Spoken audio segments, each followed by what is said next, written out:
ডিএমপির অতিরিক্ত police commissioner traffic বিভাগের সারোয়ার তিনি এসছেন এবং এসে এখানে নিজে সশরীরে তত্ত্বাবধান করছেন যাতে কোনো ধরনের যানজট সৃষ্টি না হয় মোহাম্মদপুর বেড়িবাঁধ এলাকায়। সেখানে তিনি এভাবে করে ঘুরে ঘুরে পর্যবেক্ষণ করছেন এবং নির্দেশনা দিচ্ছেন। এলাকায় ট্রাফিক জ্যাম আর থাকবে না এই উদ্যোগের ফলে। এই উদ্যোগটা আমরা আগেই নিতে চেয়েছিলাম, রাস্তার কিছু কনস্ট্রাকশনের জন্য ওয়েট করছি। কনস্ট্রাকশনগুলো আরও হয়ে গেলে আরও ভালো উদ্যোগ হবে। রাস্তাগুলো ওয়াইডেনিং কাজ চলতেছে, ওয়াইড করা হয়ে গেলে আরও ভালোভাবে হবে। এই এলাকায় কোনো গাড়ি দাঁড়াবে না, কোনো ট্রাফিক জ্যাম থাকবে না, কোনো সিগন্যাললেস গাড়ি চলবে। এই প্ল্যান আমাদের আগেই ছিল। আমরা যে কোনো জায়গায় যে কোনো প্ল্যান বাস্তবায়ন করতে গেলে এলাকাবাসীর সাথে বসে তাদেরকে বুঝাই, তাদেরকে ডেভেলপমেন্টটা কীভাবে করতে হবে, এলাকাবাসীর সহযোগিতায় ফাইনালি এই প্ল্যানটা আমরা বাস্তবায়ন করছি। দর্শক, যেমনটি শুনছিলেন, ঢাকা মেট্রোপলিটন পুলিশের অতিরিক্ত কমিশনার অর্থাৎ ট্রাফিক বিভাগের তিনি নিজে এসছেন এবং এসে পরিদর্শন করছেন এবং ঘুরে ঘুরে দেখছেন, সেই দৃশ্যই আমরা দেখতে পাচ্ছি। টানা সপ্তমবারের মতো বেস্ট টিস্যু পেপার ব্র্যান্ড হিসেবে স্বীকৃতি পেয়েছে বসুন্ধরা টিস্যু। আমরা সকাল থেকেই আমাদের পুলিশ সদস্য, তারপরে আমাদের ট্যাগ যারা আমাদেরকে সহায়তা করেন, ছাত্র সহায়তাকারী, পাশাপাশি এখানের স্থানীয় যারা মানুষ তারা আমাদের সাহায্য করেছে।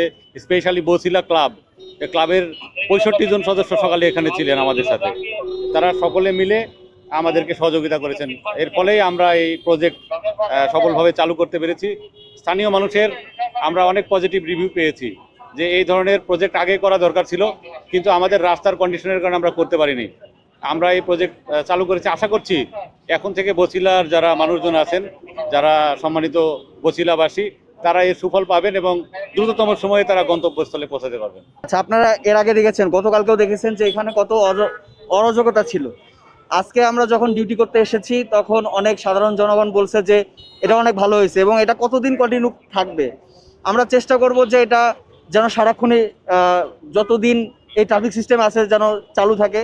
বিশেষভাবে ধন্যবাদ জানাই হচ্ছে তেজগাঁ ডিভিশনের মাননীয় ডিসি স্যার মোহাম্মদ রফিকুল ইসলাম স্যারকে, এবং আমরা যারা ট্রাফিক অ্যাসিস্ট্যান্ট হিসেবে আসি স্টুডেন্টরা, তারা হচ্ছে সকালে প্রায় 25 জন এবং বিকালে 25 জন ডিউটির মাধ্যমে আমরা সর্বাত্মক সহযোগিতা করতেছি ডিএমপিকে, যেন এই সিস্টেমটা যে এখানে কোনো সিগন্যাল নাই এবং এখানে কোনো ধরনের অটো থাকবে না, এটা যেন ঠিক থাকে, তার জন্য আমরা সর্বাত্মক সহযোগিতা করছি। গাড়িগুলো রং সাইড দিয়ে ঢুকতো, এটা একটা ভালো একটা প্রভাব পড়ছে যে রং সাইড দিয়ে ঢুকতে পারে নাই, সব রাইট সাইড দিয়ে ঢুকছে। আর সেকেন্ডলি এখন আসার সময় দেখলাম যে এই সাইডে যে গাড়ি মানে ইয়েগুলো বসতো, এই যে ফুডকার্টগুলো বা বিভিন্ন সবজির দোকান যে বসতো, এগুলো যে সরাই দিছে। বেসিক্যালি এটা কিন্তু রাস্তার জায়গা, এই যে ভ্রাম্যমান যে দোকানগুলো বসতো এগুলো কিন্তু আপনার অবৈধভাবেই বসতো। এটা কিন্তু অনেকে কিন্তু প্যারেশানি বলতে কি হাঁটা যেত না ঠিক মতো, মানে পাবলিকের একটা হয়রানি। এখন যে জিনিসটা করছে এটা আসলেই দেখতেও সুন্দর লাগতেছে, দেখে মনে হচ্ছে জ্যামও কমে গেছে, এটা আমাদের জন্য ভালো লাগতেছে। এই যে সিএনজিগুলো এদিক দিয়ে আসা টার্ন করতো, টার্ন করে যে ঢুকতো, মানুষজন এখানে ঠিক মতো দাঁড়াইতে পারতো না। রিক্সা, অটো রিক্সাগুলো, সিএনজিগুলো ঠিক মতো দাঁড়ানো যেত না, বাসে উঠা যেত না, দেখতেও ভালো লাগতেছে। এটা আসলে এরকম আসলে উন্নতি দরকার সবার জন্য।